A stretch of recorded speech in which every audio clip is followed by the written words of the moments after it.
Bakit humihinga pa daw? Yung ginamit naming model. Buhay kasi siya. Unless may consent na hindi pa siya talaga official dead, gusto niya nang ma-embalm. Gusto mo na ba?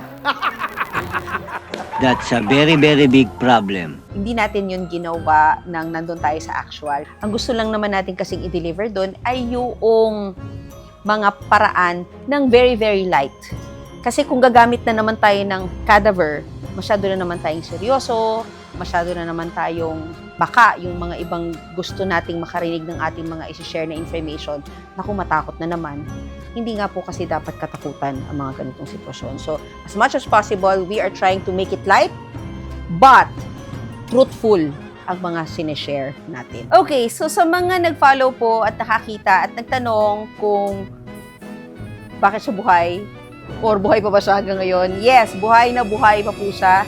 And ito po ang proof of life. Hi guys! Para po sa mga nagtatanong, ito po ako ngayon at buhay na buhay pa po. Wag naman po muna sana. Sa ngayon.